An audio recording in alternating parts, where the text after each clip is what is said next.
नमस्कार दोस्तों, exam related news में आपका स्वागत है।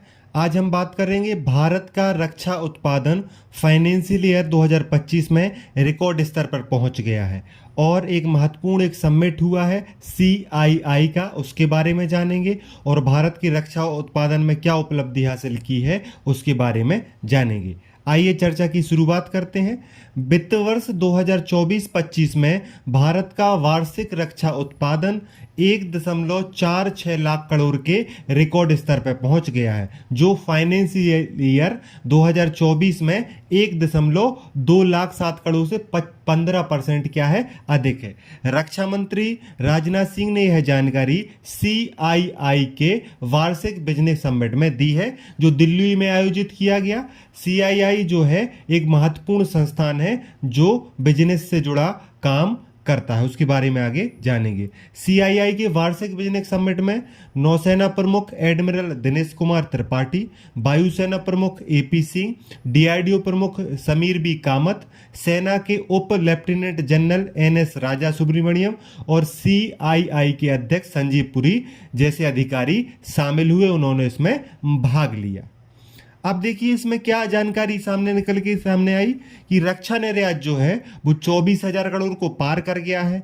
फाइनेंशियल ईयर 24 में जो है ये 21,000 करोड़ की तुलना में 14% की इसमें क्या देखी गई, वृद्धि देखी गई।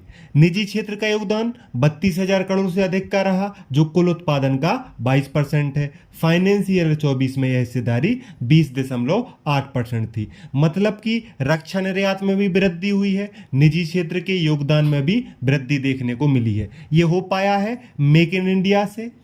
हमारे रक्षा मंत्री ने बताया कि जो हमने ऑपरेशन सिंदूर किया है उसमें स्वदेशी हथियारों की बड़ी भूमिका थी।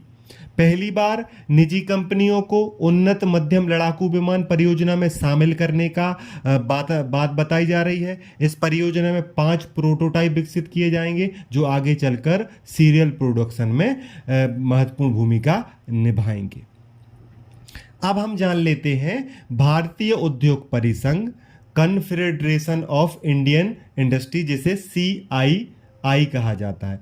यह एक गैर सरकारी, गैर लाभकारी उद्योग प्रेरित एक संगठन है जो सरकार को, उद्योग को और नागरिकों को एक मौका देता है जिससे भारत में समावेशी विकास हो सके और व्यापार के लिए अनुकूल वातावरण तैयार किया जा सके।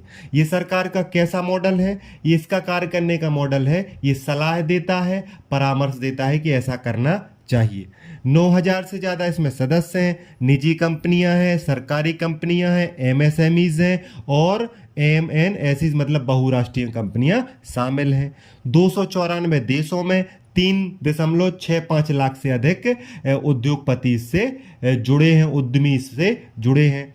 भारत में इसके 70 कार्यालय हैं, 12 उत्कृष्ट केंद्र हैं, 8 अंतर्राष्ट्रीय कार्यालय हैं इसके CII के। ऑस्ट्रेलिया में, मिस्र में, जर्मनी में, इंडोनेशिया में, सिंगापुर में, UAE में, UK में और अमेरिका में। 100 से ज़्यादा देशों में 300 से ज़्यादा संस्थाएं इसके साथ पार्टनरशिप में है। यह बताता है कि अंतर्राष्ट्रीय स्तर पर CII भारत का एक महत्वपूर्ण प्रतिनिधि है।